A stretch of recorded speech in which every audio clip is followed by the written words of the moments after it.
चलिए जी, last class में जो पढ़ा था उससे आगे पढ़ेंगे।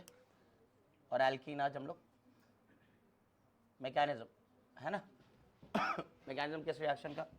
आज तो तुम भी आए हो यार, क्या हो गया, तबीयत ठीक हो गई? इसका मैकेनिज्म आपको समझाना है। ऊपर लिखा हुआ था शुरुआत में, है ना, कि ये एक फ्री रेडिकल मैकेनिज्म है। तो फ्री रेडिकल मैकेनिज्म है अगर, तो ये 3 स्टेप में होता है। पहला स्टेप क्या होता है? इनिशिएशन। इनिशिएशन में क्या होता है? आपका जो Cl2 है इसका होमोलिसिस होगा, ठीक है भाई। और होमोलिसिस कराते ही हम क्या बना लेंगे? Cl radical.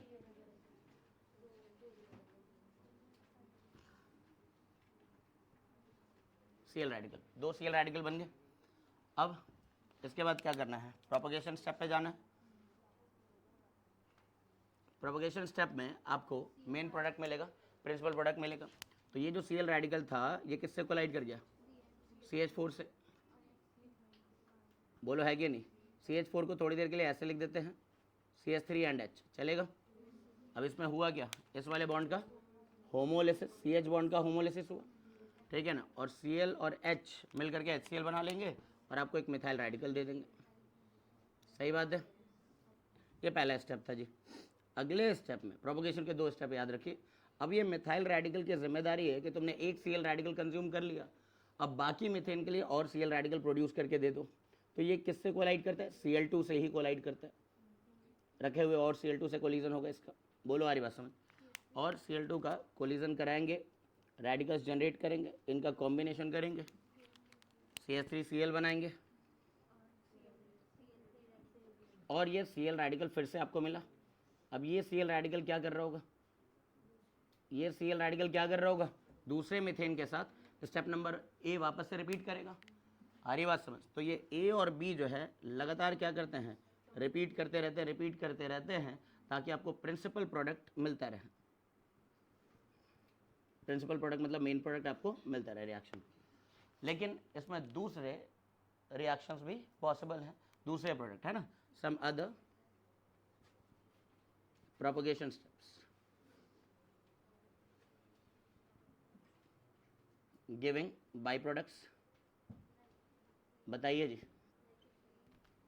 हाँ, कि ये आपका मिथाइल रेडिकल जो जनरेट हुआ पता चले और दूसरे मिथाइल रेडिकल से कोलाइड कर गया और आपको क्या दे दे?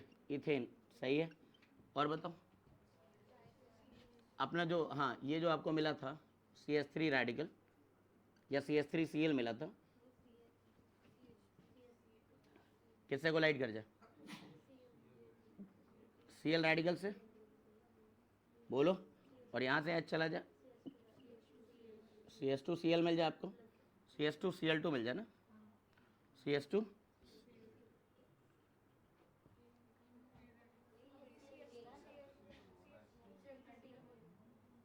CH2Cl, हाँ राइट CH2Cl, ये कह रहे हो ना, और प्लस HCl, हाँ ये बन सकता है। और क्या? ये पॉली सब्स्टिट्यूशन इस पर हो सकता है, CH2Cl radical Cl radical combine करके CH2Cl2 बनाए और वापस से, नहीं इनका तो कॉम्बिनेशन हो रहा है, इनका तो कॉम्बिनेशन हो रहा है, तो इसमें डाइक्लोरो डेरिवेटिव मिल गया। बोलो इथेन भी मिल सकता है इसके अंदर। और जो मैंने बोला था और भी पॉसिबिलिटीज़ हैं, जैसे CH2Cl दूसरे CH2Cl से ही कोलाइड कर जाए, डाइक्लोरो इथेन, 1,2 डाइक्लोरो इथेन, ये सब के सब बाई प्रोडक्ट्स हैं जो कि पॉसिबल है मिलने के, ट्रेसेस में मिलेंगे, कम मिलेंगे, ठीक है ना। अब इसके बाद लास्ट स्टेप इनका क्या होता है? टर्मिनेशन। टर्मिनेशन स्टेप जो है क्या करता है? रिएक्शन के रेट को स्लो करता है। हमारी बात समझ, ठीक है ना, क्योंकि इसमें एक्चुअल जो आपके रेडिकल्स होते हैं, एक्चुअल रेडिकल जो रिएक्शन को आगे प्रोपोगेट कर रहे थे, जैसे Cl रेडिकल, ये डैमेज हो रहा होता है। बोलो आ रही बात समझ? तो Cl रेडिकल और Cl रेडिकल ही आपस में कोलाइड कर जाए तो क्या बना देंगे? Cl2। इससे क्या हो जाएगा? रिएक्शन मिक्सचर के अंदर क्लोरीन रेडिकल की कमी हो जाएगी, और जब क्लोरीन रेडिकल की कमी हो जाएगी तो जाहिर सी बात है यहाँ पर इसके रेट पे फर्क पड़ेगा, या इसके यील्ड पे फर्क पड़ेगा, मिथाइल क्लोराइड का यील्ड भी अफेक्ट होगा इससे। बोलो आ रही बात समझ? नेक्स्ट क्या बताया मैंने कि अपने को जो मिथाइल रेडिकल मिल रहा था वो मिथाइल रेडिकल से ही क्या कर जाए? कोलाइड कर जाए और इसमें क्या बना ले? इथेन भी बना ले, ये भी पॉसिबल है। बोलो है कि नहीं? टर्मिनेशन में। और क्या पॉसिबल है, मिथाइल रेडिकल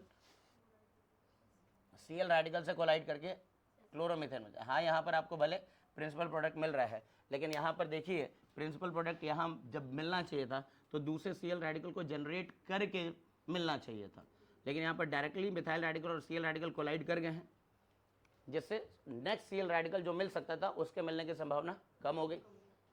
तो ये रेट को अफेक्ट करता है। मैं नोट करके लिख रहा हूँ, टर्मिनेशन स्टेप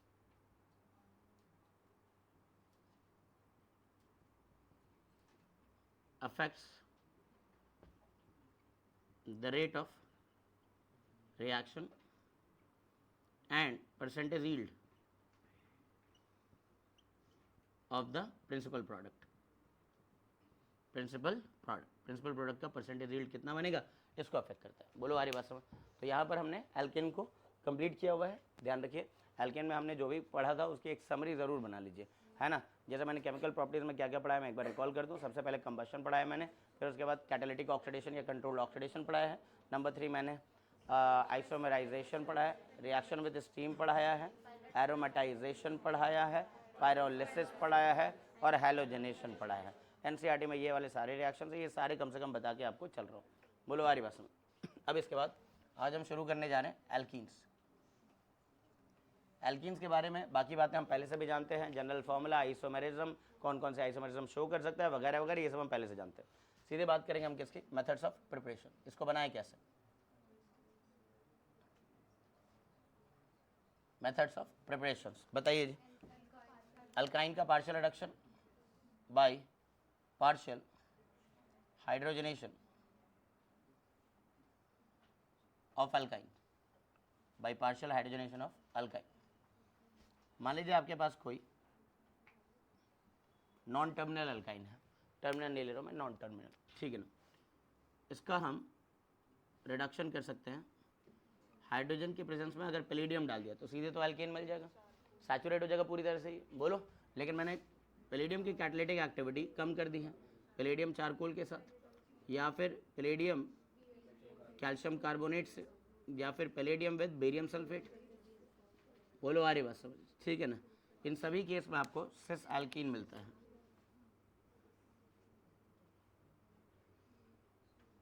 बोलो आ रही बात समझ। What we are going to get as a main product is cis alkene. Next अगर हम देखें तो अगर आपने इसमें हाइड्रोजन डाला है सोडियम लिक्विड अमोनिया के साथ, सोडियम लिक्विड अमोनिया, तो इसमें जो प्रोडक्ट मिलेगा वो ट्रांस एल्कीन, इसको हम बर्च रिडक्शन कहते हैं।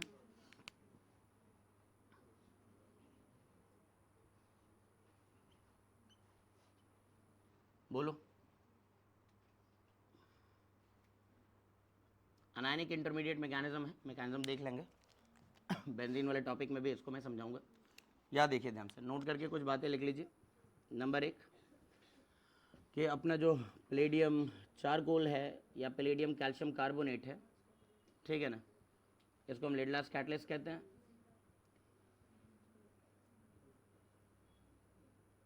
और वही जो आपने पैलेडियम विद बेरियम सल्फेट लिया हुआ है, इसको भी आप लोग जानते ही हो, रोजनमंड कैटलिस्ट। इसके बारे में हम लोगों ने क्लास 12th में भी पढ़ा है, रोजमंड रिडक्शन, है ना। कि और क्या काम करता है सब लोग जान ही रहे हैं, एसिडालाइट से भी एल्डिहाइड बना के देते हैं। बोलो है कि नहीं, ठीक है।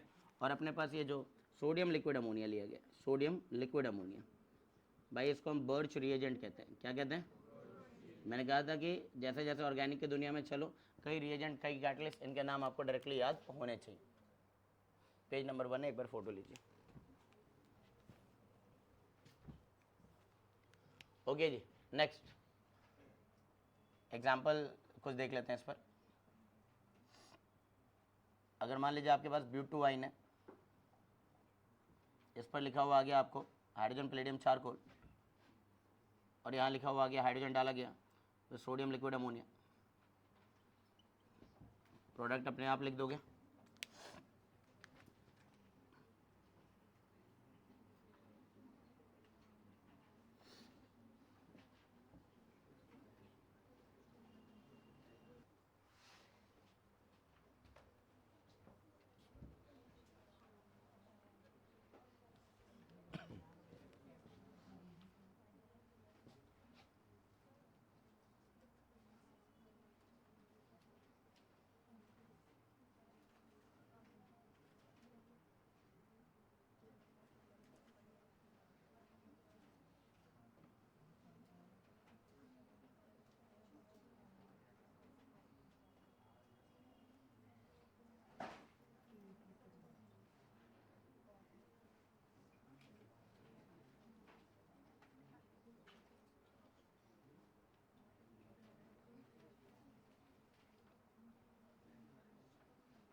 पहले वाले में क्या बन रहा है सिस एल्कीन है ना, ये तो बन रहा है भाई सिस ब्यूटुइन, और इस वाले में क्या बनाना है ट्रांसब्यूटुइन।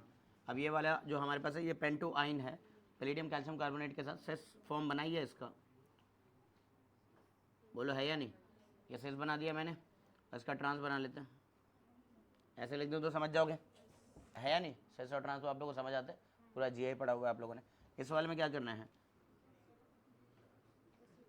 दोनों ड्यूट्रियम सेम साइडेड, बोलो है या नहीं, दोनों ड्यूट्रियम तो सेम साइडेड ऐड करेंगे ना इसके अंदर। इस वाले में बताइए इसमें क्या होगा, ये सीधे एल्केन बनेगा, 2 3 4 5 6 नॉर्मल हेक्सेन बन रहा है, बोलो है कि नहीं, कंप्लीट रिडक्शन कर दो यहाँ पर।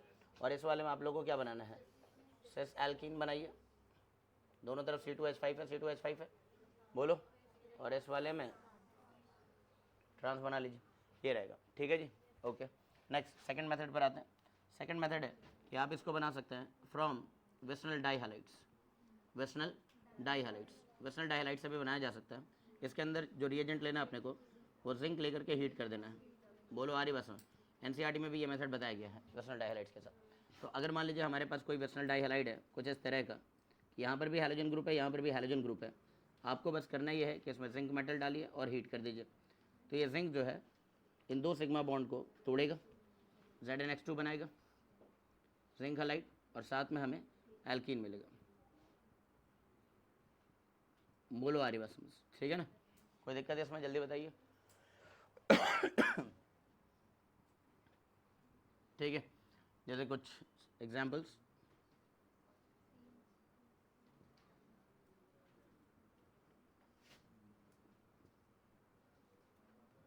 क्या बनेगा,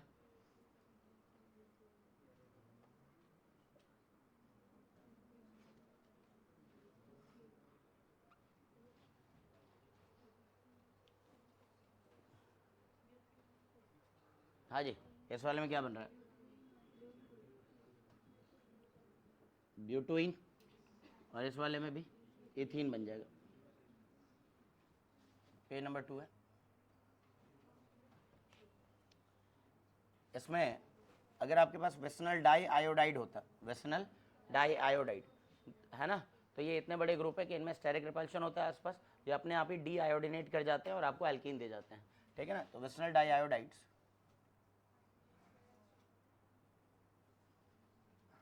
undergoes deiodination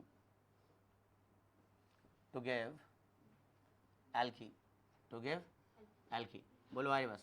तो अगर बाई चांस आप किसी रिएक्शन में इन क्लोरो या ब्रोमो ग्रुप को किस में बदल दो, आयोडो में बदल दो, ऐसे रिएक्शन क्लास 12 में भी आप लोगों ने पढ़े हैं, वेस्नल डाइक्लोराइड से हम लोग वेस्नल डाई आयोडाइड अगर बना देते हैं तो यहाँ पर इतने बड़े बड़े ग्रुप है ना एक दूसरे के नेबर्स में रह ले, ये संभव नहीं है, ऊपर से कार्बन आयोडीन बॉन्ड भी वीक होता है बहुत 2p5p ओवरलैप से, तो ये आसानी से यहाँ से क्या करते हैं लीव आउट करते हैं और एल्कीन दे जाते हैं, बोलो आ रही बस में, ये भी ध्यान रखेंगे। ये 2 मेथड क्लियर है, ठीक है, ओके। नेक्स्ट नंबर 3, अब इसको हम बना सकते हैं बाय वुड्स रिएक्शन, याद है वुड्स रिएक्शन में भी तो एल्कीन बना लेते थे हम लोग, 3 डिग्री से एल्कीन बन जाता था एक तो ये, और दूसरी बात कि अगर आपके पास है ना एडजेसेंट डाइहालाइड्स है, ठीक है, कोई भी हैलोजन हो, इस पर आपने क्या डाल दिया sodium metal in the presence of dry ether, याद आ रहा होगा 1,2 डाइहालाइड्स होंगे एडजेसेंट, ठीक है जी। तो ये वेस्नल डाइहालाइड्स हैं, तो इसमें इंटरमीडिएट के तौर पर क्या मिलेगा मुझे, रेडिकल्स मिलेंगे ना, ठीक है, और इनका फ्री रेडिकल कॉम्बिनेशन हो जाएगा और अपने को एल्कीन मिलेगा, बोलो बात समझ आ रही क्या। दूसरी बात अगर हमारे पास टर्शरी हैलाइड्स हो, हाँ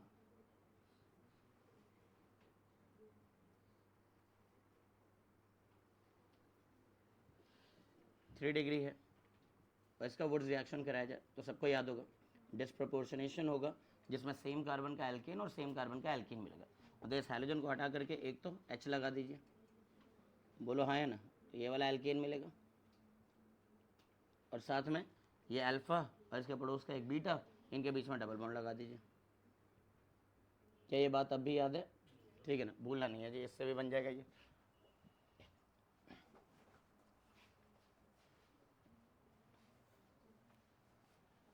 इस पर कुछ एग्जाम्पल देना हो, एक आध ही, ज़्यादा नहीं, क्योंकि ये पहले पढ़ लिया है ढंग से इसको।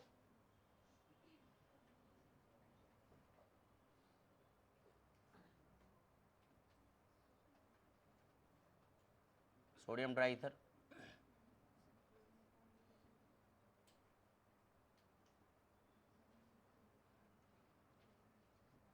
इसमें सोडियम मेटल डाला गया ट्राईथर के प्रेजेंस में।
हो जाएगा।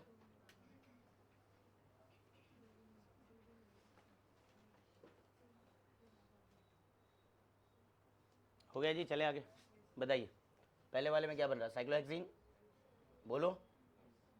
NaX अपना चाहो तो लिख सकते हो बाई प्रोडक्ट की तरह। नेक्स्ट बताओ इसमें क्या बन रहा है? ब्यूटुइन। नेक्स्ट इसमें क्या बन रहा है? ब्यूटुआइन, ब्यूट1 इन। इसको दूर बिठा दो, ये कुछ बोलती है और मुझे बोलना पड़ जाता है।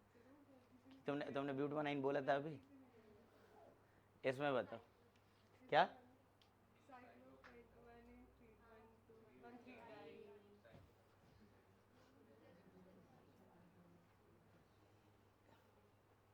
ऐसा कुछ है क्या? है ना। अब यहाँ क्या चलेगा? रेजोनेंस, समझे आप लोग?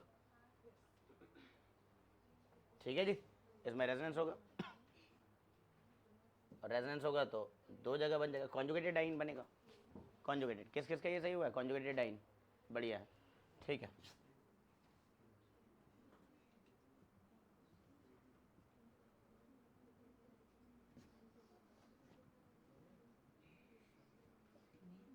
हाँ जी, इसमें बताइए जल्दी, बोलो बोलो, क्या बोला तुमने? अब भी गलत है, 2 बार गलत नाम लिखा तुमने। अब जाके सही बोल रही हो। हाँ जी, ब्यूटा 13 डाइन।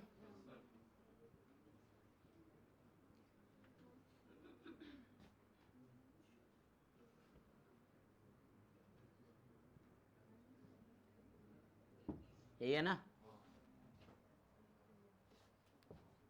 बताओ इसको, कितने मेथड हो गए हैं? 3। पहला किससे बनाया था? अल्काइन से। दूसरा किससे बना? विस्नल डाइहैलाइड्स। और तीसरा वुड्स रिएक्शन से, है कि नहीं? 3 डिग्री पे सवाल नहीं दिया था ना मैंने?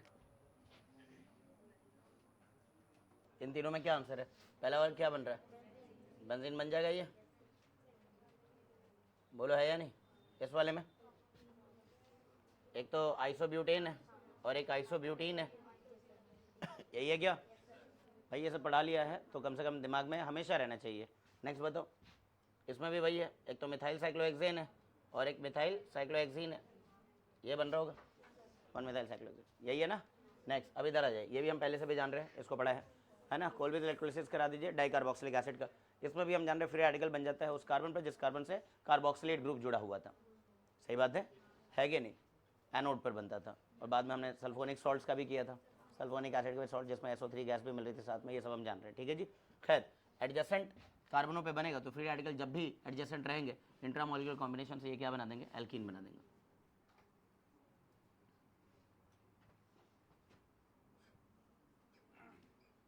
ऑर्गेनिक में ना पता है यही होता है, जैसे जैसे आपका चैप्टर आगे बढ़ता है ना, पता चलता है कि पुराने वाले रिएक्शन रिपीट कर रही है। 12th पढ़ने वालों से भी पूछो तो उनको समझ आ रहा होगा ये, ठीक है ना, जो ठीक से पढ़ के आए होंगे। पहले दूसरे चैप्टर में ही ना दिक्कत आती है, उसके बाद क्या है कि भाई देखे देखे से रिएक्शंस हैं, तो इतना पेशेंस होना चाहिए बच्चों में।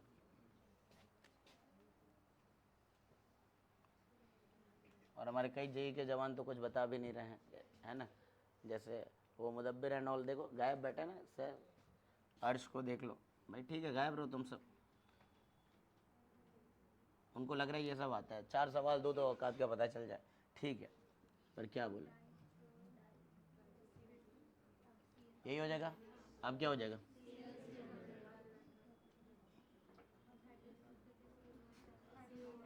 कार्बोक्सिलिक बन गया ना, है ना।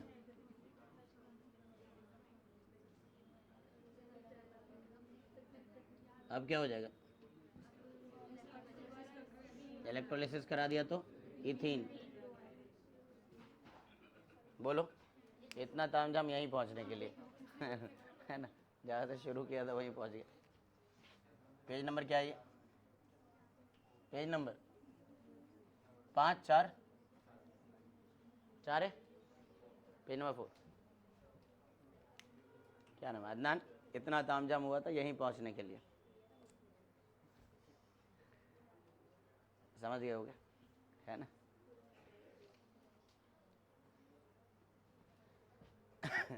चलेंगे आगे,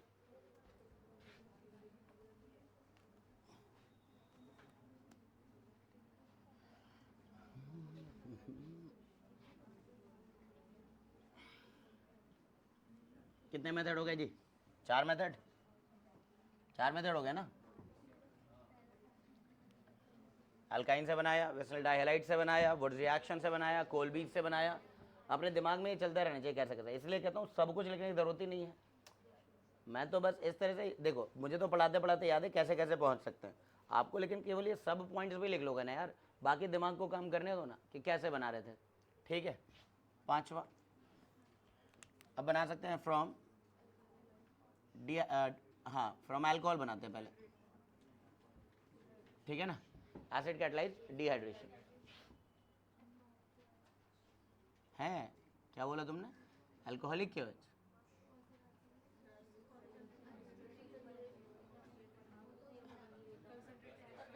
एसिड कैटलाइज डिहाइड्रेशन, है ना।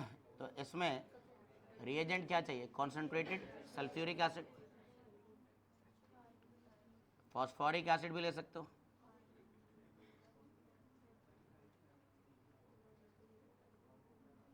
बोलो है कि नहीं, ठीक है। इसमें होगा क्या, ये एसिडिक मीडियम डिहाइड्रेशन है, इंटरमीडिएट कार्बोकटाइन मैकेनिज्म है ये, कार्बोकटाइन इंटरमीडिएट मैकेनिज्म, इसलिए इसको E1 एलिमिनेशन कहा जाता है, क्या कहा जाता है, E1, है ना, है ना, ऑर्डर 1 का रिएक्शन, जैसे SN1 पढ़ा था, तो SN1 हमेशा E1 से कॉम्पीट करता है, टेम्परेचर का डिफरेंस होता है, लिविंग ग्रुप की लिविंग एबिलिटी का फर्क होता है, आ रही बात समझ, ठीक है। तो कार्बोकटाइन इंटरमीडिएट मैकेनिज्म है, इसमें रीअरेंजमेंट पॉसिबल है,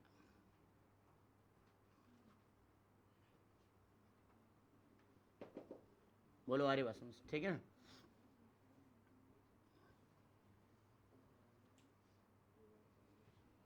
मान लीजिए हमारे पास कोई अल्कोहल है,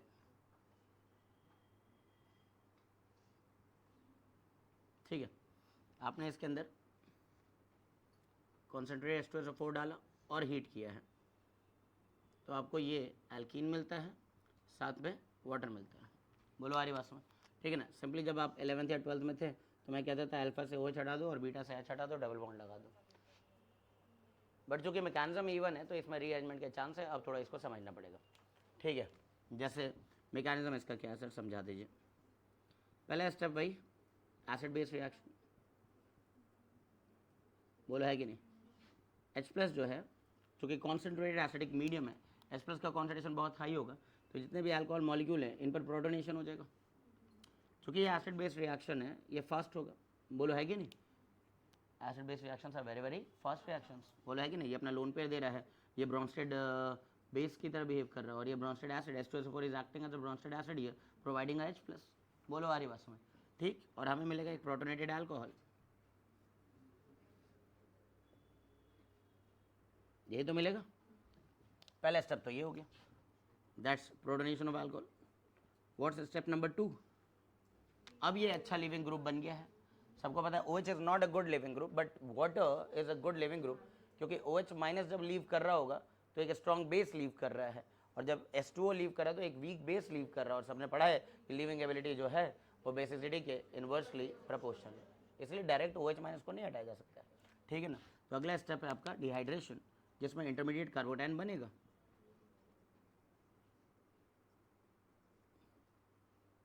ठीक है, और आपको ये पहला कार्बोटाइन मिला होगा, ये पहला कार्बोटाइन मिला होगा, बोलो। और साथ में हमें वाटर बाहर एलिमिनेट आउट हो गया। ये ऑब्वियसली स्लो है, क्योंकि इसमें कार्बन ऑक्सीजन बॉन्ड टूट रहा है, बॉन्ड टूटना स्लो प्रोसेस है, और यही आपका क्या है, rate determining step. That's why I am saying कि इसका जो ऑर्डर है, इसकी जो मॉलिक्युलरिटी है वो 1 है। बोलो आ रही बस, ठीक है ना। कहीं ना कहीं rate of dehydration is directly proportional to the stability of the carbocation जो बना होगा। एंड अगर इसका रेट लॉ लिखे तो रेट लॉ कैसे हो जाएगा, rate law is rate equals to K times concentration of R OH2 positive, ऐसे लिख दिया जाए। बोलो, चलो भाई जो आपने लिखा है सर वही लिख दो।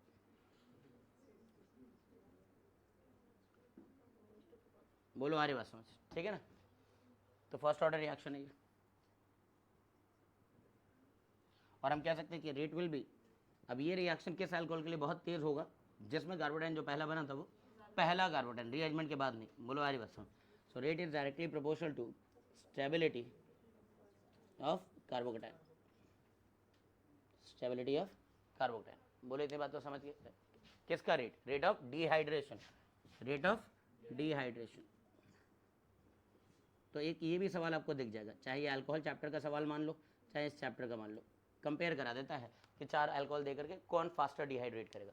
तो जनरल ऑर्डर क्या रहेगा, 3 to 1 ही तो रहेगा। जनरल ऑर्डर रहेगा 3 डिग्री अल्कोहल फास्टर डिहाइड्रेट करते हैं 2 डिग्री से, और 2 डिग्री फास्टर डिहाइड्रेट करते हैं 1 डिग्री से। कहती बात क्लियर है, जल्दी बताइए, ठीक है। अब लास्ट स्टेप क्या रहेगा, अच्छा इसमें रीअरेंजमेंट हो रहा है अभी तो, बोलो।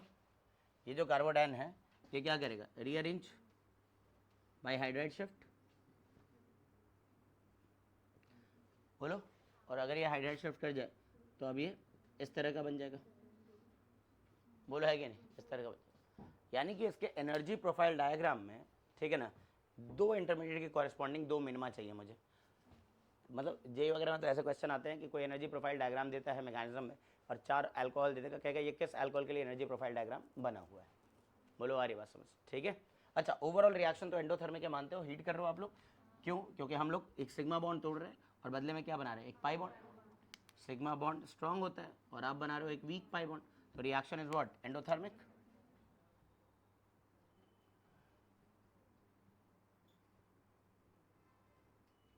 रिएक्शन इज एंडोथर्मिक, ये रिएक्शन एंडोथर्मिक है। बोलो इतनी बात क्लियर है, हाँ या ना, ठीक है। ज़रा देखो स्टेप नंबर 3 पे आ जाए, तीसरा स्टेप क्या है सर, तीसरा स्टेप, तीसरा स्टेप है कि जो अभी आपको कार्बोटाइन मिला, इसके नेबरिंग कार्बन से हाइपर कॉन्जुगेशन हम लोगों ने पढ़ा हुआ है, याद है ना। हाइपर कॉन्जुगेशन की स्टेबिलिटी कार्बोटाइन कैसे प्राप्त करता है, बराबर के अल्फा हाइड्रोजन से अल्फा CH बॉन्ड से। बोलो हाँ या ना। तो यहाँ पर हाइपर कॉन्जुगेशन से इस कार्बोटाइन को न्यूट्रलाइज किया जाएगा और साथ में H+ एलिमिनेट आउट हो जाएगा। पहले स्टेप में आपने H+ लिया था और लास्ट स्टेप में H+ दे दिया।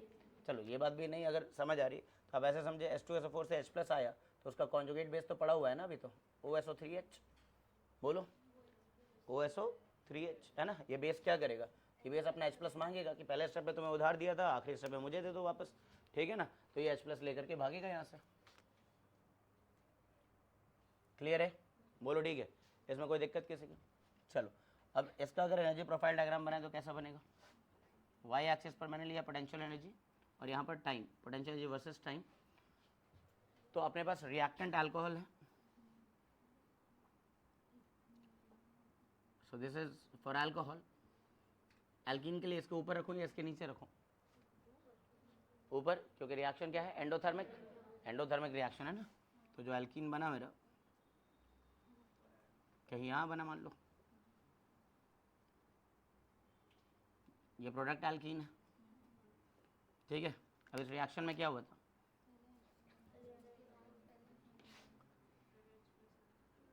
पहले है ना एक मिनिमा आया, एक मिनिमा आया, ये मिनिमा क्या बता रहा है, ठीक है ना, कार्बोडाइन का बनना, बोलो आ रही बात, ठीक है। नेक्स्ट एक और मिनिमा जो इससे नीचे रहना चाहिए, इससे ज़्यादा स्टेबल है, बोलो हाँ या ना, ठीक है। नेक्स्ट बोलो आ रही बात, इस तरीके से एल्कीन बना लिया हम लोगों ने। तो ये कितने स्टेप में हो रहा है, 1 2 और 3, बोलो आ रही बात, ठीक है ना, दिख भी रहा होगा। ये रीअरेंजमेंट के लिए था, बोलो है कि नहीं, क्लियर है ये बात, जल्दी बताइए, ठीक है ओके। ध्यान रख लेना, इस तरह से आपको पता चला कि इसमें 2 इंटरमीडिएट्स बने थे, एक इंटरमीडिएट जो ओरिजिनल बना वो रीअरेंज भी कर गया है और फाइनली आपको एल्कीन मिल रहा था, ठीक है। ध्यान, पेज नंबर क्या है,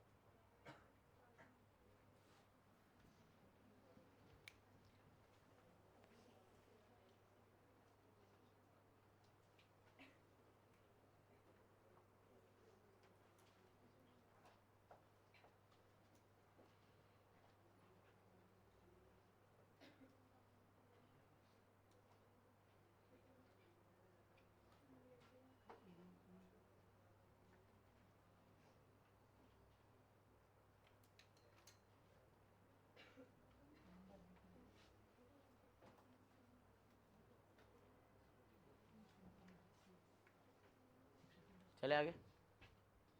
कुछ एनर्जी प्रोफाइल डायग्राम में गलत तो नहीं है, बात समझ आ रही है आप लोग,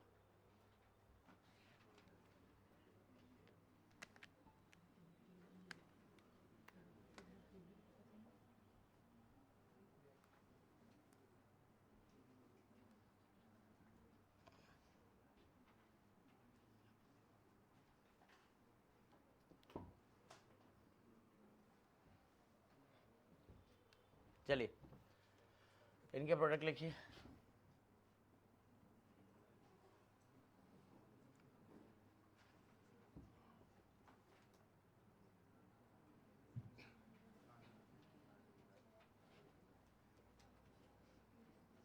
इनके एल्कीन बनाइए,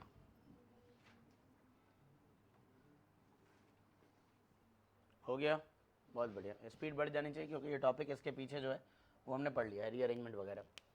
इसमें पहले 1 डिग्री कार्बोडाइन बना होगा, बोलो यहाँ पर, फिर ये हाइड्राइड शिफ्ट करके यहाँ पहुँचा होगा, बोलो, और अब एल्कीन बनाना वो भी सेटजेफ, सेटजेफ बनाइए, किधर से बनेगा, इसके इधर से बनाएंगे, बाहर की तरफ नहीं बनाएंगे, ये बना लेंगे, बोलो यही आंसर, ठीक है बहुत अच्छा। इस वाले में तो ये जानबूझ करके ये दोनों कंडीशन दिया एनसीईआरटी में, लो टेम्परेचर और हाई टेम्परेचर। लो टेम्परेचर पे सब्स्टिट्यूशन होता है बाईमोलिकुलर डिहाइड्रेशन, और बाईमोलिकुलर डिहाइड्रेशन से ईथर बनता है, इथॉक्सी इथेन, बोला है कि नहीं, 2 मॉलिक्यूल आपस में मिलकर के डिहाइड्रेट कर जाएंगे, और इस वाले में इथीन बनेगा। किस किस का सही हुआ ये, बहुत अच्छे है ना, ये क्लास 12 का रिएक्शन है ना, अल्कोहल फिनॉल ईथर चैप्टर में लिखा हुआ है, जब ईथर का प्रिपरेशन समझा रहे हो वो तो, ठीक है। नेक्स्ट यहाँ पर तो कहीं से भी एलिमिनेट कर दो, बात तो वही है, प्रोपीन बन जाएगा, है ना। बाई प्रोडक्ट वाटर नहीं लिख रहा हूँ मैं, समझ गए होगे तुम। इस वाले में क्या बनाया तुम लोगों ने, देखिए जब आपने इसका डिहाइड्रेशन कराया तो पहले तो ये कार्बोडाइन बना, अब ये पहला, ये दूसरा, अब तीसरा कोई ना कोई ग्रुप तो शिफ्ट करना है ना, वेरी गुड, इथाइल शिफ्ट, है ना। इथाइल शिफ्ट के बाद मामला कुछ ऐसा कि ये इधर और इधर इथाइल है, बोलो क्लियर है कि नहीं। अब यहाँ से आप लोग को सेटजेप बनाना है, सेटजेप बाहर की तरफ नहीं बनेगा, अंदर की तरफ ही बनेगा, बोलो यही है क्या, ठीक है ना, ये फाइनल आंसर है। किस किस का सही हुआ है, ठीक है, रीअरेंजमेंट पढ़ने का फ़ायदा हो रहा है, ठीक है। इस वाले में पहले यहाँ बनेगा, फिर 2 डिग्री, फिर 3 डिग्री, बोलो आ रही बात समझ, तो अल्टीमेट लास्ट कार्बोडाइन ये बना होगा, मैं जानबूझ करके लास्ट लिख रहा हूँ थोड़ा दिमाग चलाने के लिए, बोलो आ रही बात समझ, ये फाइनल आफ्टर 2 रीअरेंजमेंट है ना, ये मिला होगा। अब यहाँ से आपको सेटजेप बनाना है, यही तो है, बोलो है कि नहीं, ठीक है जी। यहाँ डबल बॉन्ड आ जाएगा और इथाइल ग्रुप है, ठीक है। इसमें पहला कार्बोडाइन यहाँ बनेगा, रीअरेंजमेंट पढ़ाया है इसलिए जागते हुए पढ़ना है, जागते हुए, ठीक है ना। फिर यहाँ पर हाइड्राइड शिफ्ट मिथाइल के पास पहुँचा, फिर उसके बाद हाइड्राइड शिफ्ट फिनाइल के पास, तो अब जो फाइनल प्रोडक्ट है उसमें देखिए मिथाइल तो ऊपर भाग गया, नहीं नहीं नहीं यहाँ है, बोलो है ना, यहाँ तो हाइड्राइड का शिफ्ट हुआ था और यहाँ फिनाइल है और इनके बीच में क्या है, डबल बॉन्ड। ये डायरेक्ट लिख रहा हूँ, समझ आ रहा है तो बता दो, एक एक स्टेप लिख करके ना, फिर रीअरेंजमेंट का टॉपिक फिर तो दोबारा देखो और क्या कर सकते हैं। पेज नंबर क्या है, जो इतनी सारी स्टोरीज इसके पीछे की समझ पा रहे हैं, ठीक है, बहुत बढ़िया बात है भाई। वहाँ वक्त देने का ही तो नतीजा है कि हम जल्दी कर पा रहे हैं।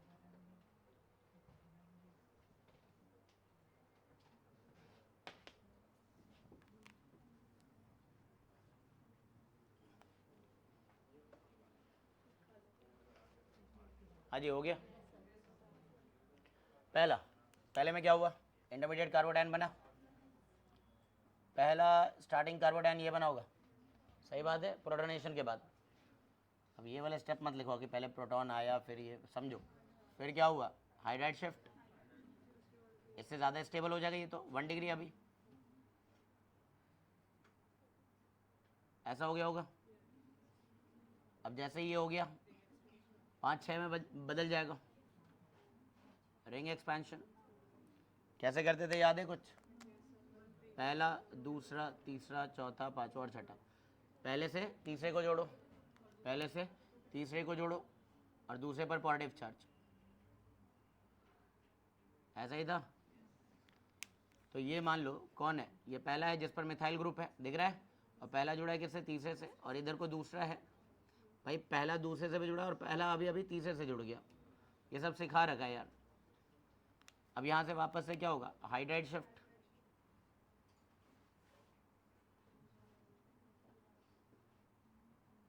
यही है ना, इससे ज़्यादा स्टेबल कार्बोडाइन तो बना नहीं पाओगे। अब यहाँ से आप क्या करो, HSO4 माइनस के ज़रिए H+ हटा दो, कहाँ से हटा दूँ, बाहर से थोड़ी, यहाँ से हटा लो,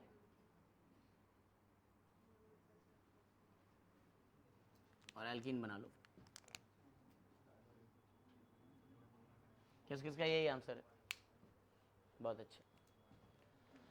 इस वाले में सारे स्टेप्स अगर यही वाले दोहरा दिए होंगे, बोलो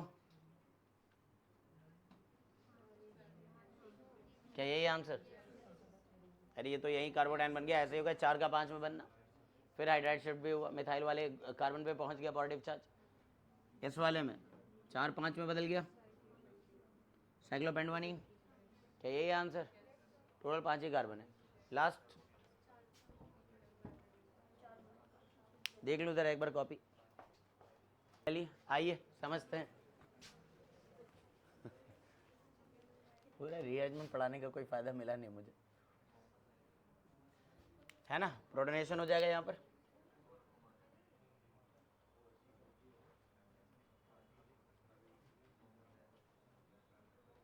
देखते हैं क्लास में किसका सही हुआ है। वाटर लॉस हो जाएगा,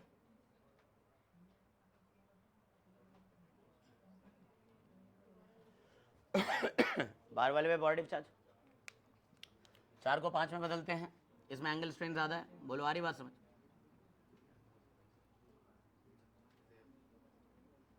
है ना।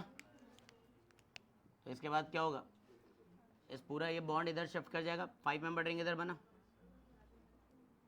बोलो, और दूसरी तरफ 5 मेंबर तो था ही, ठीक है, ये पहला है ना, पहला किससे जुड़ा, तीसरे से, और एक तरफ क्या है, दूसरा, ये सब सिखाया है मैंने, यहाँ पॉजिटिव चार्ज बना, बोलो ठीक है।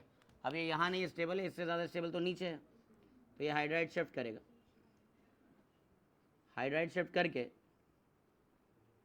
यहाँ पहुँचा होगा, जैसे ही यहाँ पहुँचा इसको मौका मिला एक्सपेंशन करने का, ये पहला हो गया इसके लिए, ये दूसरा, तीसरा, चौथा, पांचवा और छठा, ये बॉन्ड जो है इसकी तरफ शिफ्ट हुआ, अब स्पाइरो जैसा कुछ बनता हुआ दिख रहा होगा, बोलो है कि नहीं, क्योंकि ये इससे ही जुड़ जाएगा डायरेक्टली। तो अब ठीक है, ये जितना था, अब यहाँ पर 6 मेंबर, ठीक है, पहले से कौन जुड़ा है, पहले से जुड़ा है तीसरा, फिर 4, फिर 5, फिर 6, फिर दूसरा बाहर आ गया था, बोलो हाँ या ना। अब जैसे ये आया, अब 5वें को भी मौका मिला रिंग एक्सपेंशन का, इसके लिए तो वही मामला है। अरे क्या इसके लिए वही मामला नहीं है? पांचवे के जस्ट बाहर वाले कार्बन पे पॉजिटिव चार्ज, पांचवे के जस्ट बाहर, पांचवे रिंग के जस्ट बाहर के कार्बन पर क्या है? Positive charge. बोलो आ रही बात समझ? तो अब इसके लिए होगा 1 2 3 4 5 6, ग्रीन वाले की तरफ देखना है ना? ये जो पूरा बॉन्ड है कार्बोकैटायन की तरफ जुड़ जाएगा, मतलब इनके बीच में एक 6 मेंबर रिंग बनेगी, ये दो कार्बनों के बीच में। बोलो है कि नहीं? फ्यूज बाईसाइक्लिक सा बन रहा है। बोलो ये समझ आया? और यहां पर भी आपको क्या बनाना है? एक 6 मेंबर रिंग, ऐसा कुछ। इसके ग्रीन वाले को देखना है ना, तीसरा जुड़ गया था किससे? पहले से। तो ये मान लीजिए आपका पहला था, इससे कौन जुड़ा अभी? अभी तीसरा। दूसरे पर क्या क्या आया? Positive charge. बोलो हाँ या ना? ठीक है। अब इसके बाद क्या? 4 5 6। वैसे तो ब्रिज हेड पोजीशन पर पॉजिटिव चार्ज स्टेबल नहीं है, लेकिन आपको लिखवाया गया कि फ्यूज बाईसाइक्लिक में 6 6 पर 5 5 पर अगर दोनों हो तो वहां पर स्टेबल है। तो यहां से होगा हाइड्राइड शिफ्ट,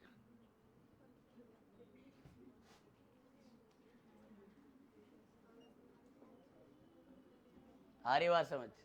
और फिर अल्टीमेटली यहां से क्या बनाना है? एल्कीन, है ना? Sets of alkene.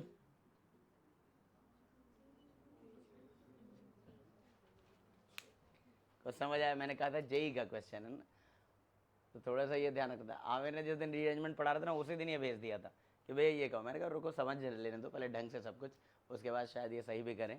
ठीक है, ये सवाल था। उसमें अब 4 स्टेटमेंट बनाए थे इस अल्कोहल के बारे में, 4 स्टेटमेंट। अगर देखा PYQ क्या है इसका, है ना, कि केवल एक रिंग एक्सपैंड होगी, कि दोनों रिंग एक्सपैंड होगी, कि 5 मेंबर रिंग एक्सपैंड करेगा, दूसरा नहीं। इस तरह के 4 ऑप्शन डाले गए थे। बोलो आर्यवास, मज़ा आ गया होगा इसमें। तो पहला किससे बनाया था? अल्काइन से, दूसरा विसनल डाइहाइड से, तीसरा वुड्स रिएक्शन से, चौथा कोल्बीज से, पांचवा डिहाइड्रेशन ऑफ अल्कोहल, और नंबर 6 डी हाइड्रो हेलोजनेशन, मतलब अल्काइल हैलाइड से बनाते हैं, हेलो एल्केन से बनाते हैं। देखो हेलो एल्केन से एल्केन बनाने के तो 4-5 मेथड दिए गए हैं तुम्हें एल्केन बनाने के। एक बार रिकॉल कर रहा हूँ। एक तो रिड्यूसिंग एजेंट डाल के, ठीक है। दूसरा था कि आप इसका वुड्स करा सकते थे। तीसरा था कि ग्रिग्नार्ड में बदल सकते थे पहले तो, उसके बाद इसको पोलर प्रोडक्ट सॉल्वेंट से ट्रीट कर दो, या किसी अल्काइल लाइट से ट्रीट करके हायर एल्केन बनवा लो। नेक्स्ट था फ्रैंकलैंड्स, है ना, जिंक डाल करके आप रिएक्शन करा सकते हो ड्राई ईथर के साथ, जिंक डाल सकते थे बेसिकली। नेक्स्ट उसके बाद था कि आप गिलमान रिएजेंट बना सकते थे, कोरी हाउस सिंथेसिस। ये सारे मेथड आपको बताए थे एल्कीन तक पहुंचने के, हेलो एल्कीन से, ठीक है ना। अब हम बात करें कि हम एल्कीन कैसे बने। तो मेथड का नाम आप लोग जान ही रहे हो, बीटा एलिमिनेशन रिएक्शन ही है, डिहाइड्रो हेलोजनेशन, डिहाइड्रो हेलोजनेशन। इसके लिए जो अपने को रिएजेंट चाहिए ना, वो स्ट्रॉन्ग बेस चाहिए बेसिकली। अल्कोहलिक KOH के साथ हीट कर दीजिए, अल्कोहलिक NaOH के साथ हीट कर दीजिए। या फिर अगर आप इसको ना 12th पढ़ के आए हैं अगर यहाँ पर, तो ईथर चैप्टर में चले जाएंगे तब भी इसका लिंक मिलेगा कि अगर आपके पास स्टेरिकली क्राउडेड अल्काइल हैलाइड है 3 डिग्री, तो वो जो आप विलियमसन ईथर सिंथेसिस में सोच रहे थे ईथर बन जाएगा, वहाँ पर एलिमिनेशन हो जाएगा। क्योंकि जो एल्कोक्साइड है वो बेस भी हैं, न्यूक्लियोफाइल तो हैं पर बेस भी हैं। कब न्यूक्लियोफिलिसिटी उसकी काम करेगी, कब बेसिसिटी, ये डिपेंड करता है सबस्ट्रेट पर भी और मैकेनिज्म पर भी। बोलो आ रही बात समझ, ठीक है ना। तो यहाँ पर आप कोई एल्कोक्साइड ले सकते थे, RO Na+। बोलो आ रही बात समझ। एल्कोक्साइड के साथ हीट कर दीजिए, because alkoxide are also good base. बोलो आ रही बात समझ, ठीक है। इसमें बस ध्यान देने वाली बात यह है कि अगर 2-3 पॉइंट भी लिखवा दूंगा ना, इसके तरफ भी प्रोडक्ट तो सही लिख दोगे, है ना। मैकेनिज्म हालांकि देखेंगे, इसका मैकेनिज्म E2 एलिमिनेशन है, E2 एलिमिनेशन, है ना। मतलब SN2 से E2 का कॉम्पिटिशन है। SN2 में ट्रांजिशन स्टेट बनता था, यहाँ पर भी एक ट्रांजिशन स्टेट बनता है। बोलो आ रही बात समझ, है ना। SN1 में कार्बोकैटायन बनता था, E1 में भी कार्बोकैटायन बनता है। बोलो बात समझ आ रही है, ये सब ध्यान रखेंगे। खैर, मैकेनिज्म E2 एलिमिनेशन है। यहाँ पर कुछ इंपॉर्टेंट पॉइंट बता दूँ आपको। नंबर 1 कि with smaller basis like OH-, है ना, MEO-, मेथॉक्साइड ETO-, ठीक है। इस वालों से क्या बनता है? Saytzeff alkene is the major product, Saytzeff alkene is the major product. ठीक है, एक तो ये ध्यान रखिए। दूसरी बात, कब है मेजर प्रोडक्ट? विथ क्लोरो या फिर ब्रोमो एल्केन्स, क्लोरो या फिर ब्रोमो एल्केन्स। क्लोरो और ब्रोमो एल्केन्स के साथ ऐसा होगा। फ्लोरो एल्केन के साथ तो ये स्मॉलर बेसिस भी हॉफमैन एल्केन बना लेता है। चाबी दे दो भाई, ठीक है ना। With fluoro alkanes these bases will give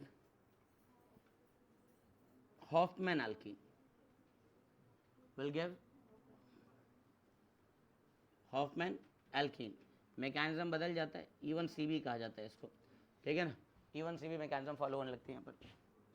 तीसरा कि विथ बल्की बेसिस लाइक टर्शियम डाइऑक्साइड आना अगर आप ले लेते हैं,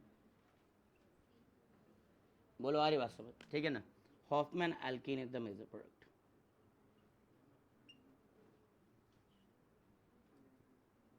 इनसे हॉफमैन एल्कीन बनेगा। क्या ये बात समझ आ रही है? ठीक है, ध्यान रखेंगे। ये 2-3 पॉइंट भी आपसे प्रोडक्ट तो लिखवा देंगे सही से, ठीक है जी। अगर आपके पास बल्कि बेसिस हैं तो इसके साथ हॉफमैन बनाइए। अगर फ्लोरो एल्केन है तो चाहे छोटे बेसिस लेकर के जाओ, हॉफमैन बना दो। और अगर क्लोरोब्रोमो एल्केन पर छोटे बेसिस के साथ करोगे तो आपको मिलेगा सेट्स एल्केन। बोलो बात क्लियर है क्या? मतलब कुछ जनरल रिएक्शन ऐसा है यहाँ पर, यहाँ पर मान लीजिए आपके पास कोई लिविंग ग्रुप है, मतलब हाइड्रोजन ही है, हम तो हाइड्रोजन से ही बना रहे हैं, और यहाँ पर एक बीटा हाइड्रोजन है। होता ये है कि इसमें जो बेस आपने डाला, फॉर एग्जांपल OH माइनस, वो OH माइनस पहले ही H प्लस पर अटैक कर देता है। जी सर, ठीक है। इसमें क्या हो जाएगा, जब ये इस पर अटैक करेगा तो इसका पूरा इलेक्ट्रॉन क्लाउड इधर शिफ्ट करेगा, है ना। ये H प्लस की तरह लेके जाएगा, इस पर कैसा चार्ज आएगा? नेगेटिव। लेकिन नेगेटिव बना नहीं है, वो तो E1CB कहलाने लगेगा। वो E1CB में होता है कि पहले ही H प्लस हट जाता है और फिर वो जो स्ट्रॉन्ग बेस बना C minus is very strong base. Periodic table में लेफ्ट की तरफ अगर रहते हैं नेगेटिव चार्ज, है ना। आ रही बात समझ? F माइनस है तो कहीं स्ट्रॉन्गर बेस है ना, CH3 माइनस। अरे हाँ या ना, लेफ्ट टू राइट जाने पर इलेक्ट्रोनेगेटिविटी अगर बढ़ेगी तो बेसिक कैरेक्टर कम होगा अलॉन्ग द पीरियड। तो कह रहा हूँ मैं कि अगर ये F माइनस होता तो E1CB फॉलो होता है, पहले C माइनस बन जाता है, बहुत स्ट्रॉन्ग बेस बन जाता है, तब F माइनस को ये बाहर निकलता है। समझ रहे हो बात को? खैर, यहाँ तो ये साइमल्टेनियसली इस पर अटैक कर रहा होता है और साइमल्टेनियसली ये लीव हो रहा होता है। SN2 में यही सब होता भी था, है ना, कि न्यूक्लियोफाइल बैक अटैक भी करता था और सामने से लिविंग ग्रुप डिटैच हो रहा होता है। तो कुछ वैसा ही बात है यहाँ पर कि आपको एक ऐसा ट्रांजिशन स्टेट मिलेगा जिसमें ये क्या हो रहा होगा, ये टूट रहा होगा, बोलो है या नहीं।